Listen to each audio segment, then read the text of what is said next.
Assalamualaikum warahmatullahi wabarakatuh. Alhamdulillah, hamdan wa syukran lillah, wala hawla wala quwwata illa billah, amma ba'du. Selamat pagi dan selamat berbahagia teman-teman semuanya.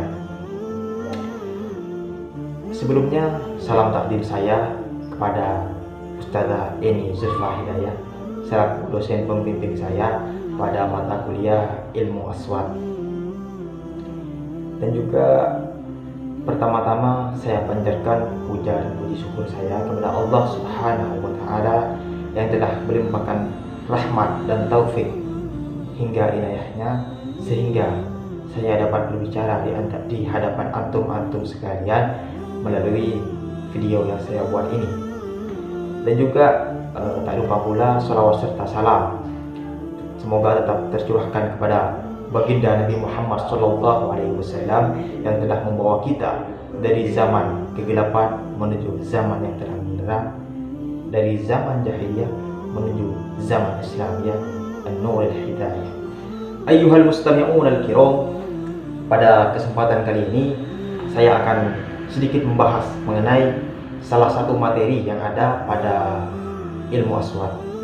Tapi yang patut kita ketahui terlebih dahulu bahwasanya ilmu aswad sendiri itu merupakan suatu bidang ilmu yang mengkaji tentang bunyi-bunyi bahasa Arab, seperti bagaimana cara pelafalannya dan bagaimana bentuk-bentuk perubahan yang terjadi dalam suatu kata pada bahasa tersebut, seperti itu teman-teman. Jadi langsung saja masuk pada pembahasan asimilasi itu sendiri. Jadi asimilasi di sini jika ditinjau dari kamus bahasa ilmiah, maksudnya adalah penyesuaian, penyelarasan, atau pemaduan, seperti itu. Dan jika dikaitkan dengan proses formologi, maka maknanya adalah penyelarasan antar dua fonem yang awal mulanya tidak sama menjadi sama.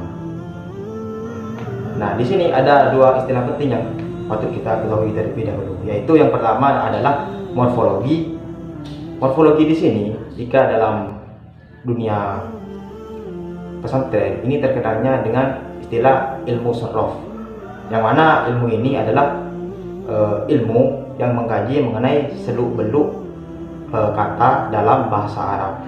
Seperti contoh yakhruju. Yakhruju ini terbentuk dari kata apa?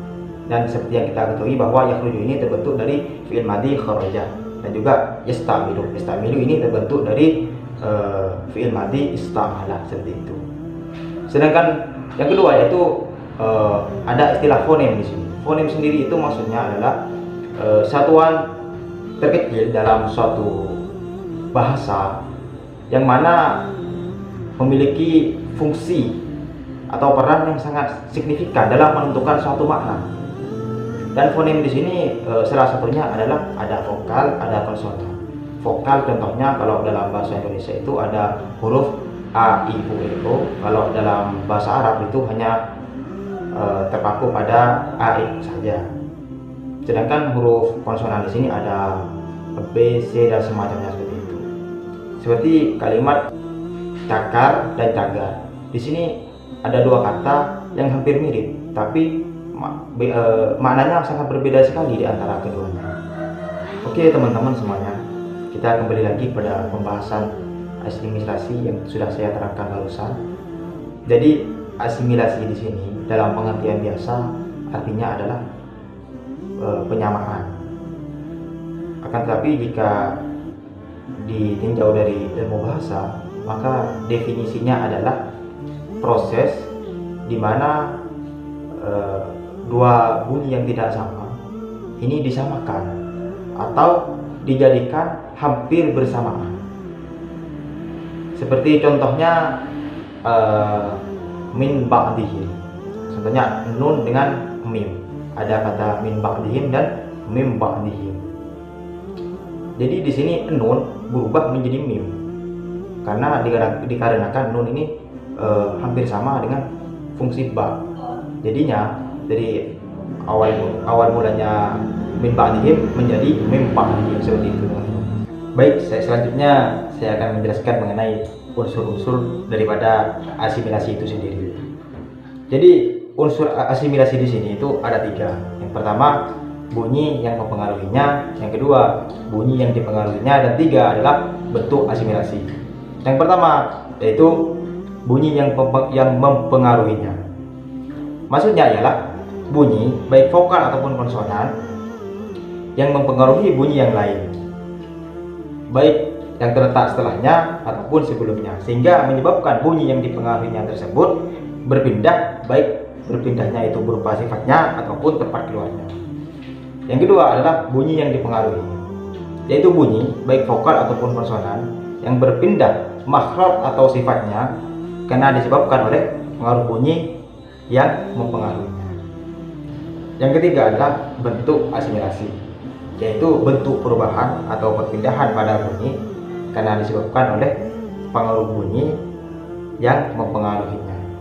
Adapun contoh-contohnya, di sini ada kata istad menjadi isdad. Jadi tak di sini bertransformasi menjadi dal karena dal ini serupa dengan za pada sifat majhurnya. Dan juga di contoh yang kedua di sini ada min ba'di menjadi min ba'di, seperti yang sudah saya sebutkan sebelumnya. Jadi nun di sini bertransformasi menjadi mim karena mim serupa dengan ba pada tempat keluarnya. Dan terakhir di sini ada contoh, ada kata sirot menjadi surot. Sin bertransformasi menjadi sod karena sod di sini serupa dengan to pada sifat tafhimnya. Baik, selanjutnya adalah tentang desimilasi. Tadi kita sudah belajar asimilasi, sekarang berlanjut pada desimilasi. Desimilasi adalah perubahan bunyi pada dua bunyi yang mirip atau sama menjadi tidak sama atau berbeda. Jadi desimilasi ini merupakan kebalikan daripada asimilasi itu sendiri, yaitu fenomena yang terjadi pada satu bunyi yang mana satu bunyi tersebut mempengaruhi bunyi lain yang berada di dekatnya, sehingga membuat bunyi tersebut berubah atau berpindah menjadi bunyi huruf lain. Jadi seperti itu. Seperti halnya asimilasi, desimilasi juga memiliki unsur.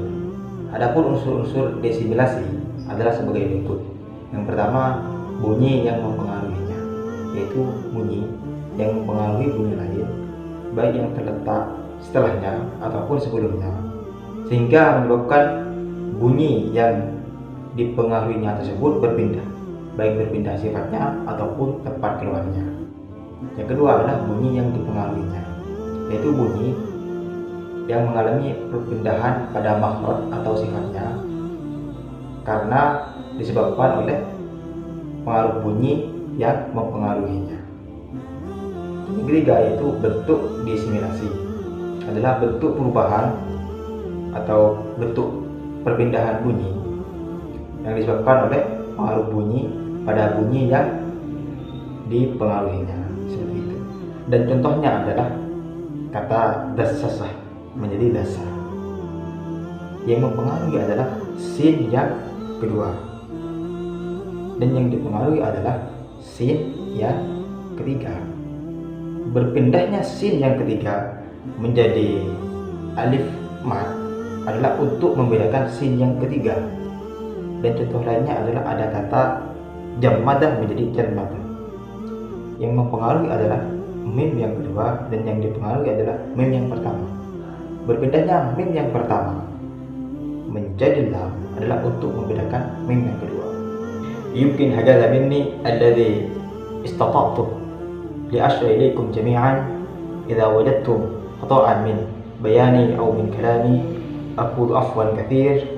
Ila liqa' ma'as salamah thumma assalamu alaikum warahmatullahi wabarakatuh.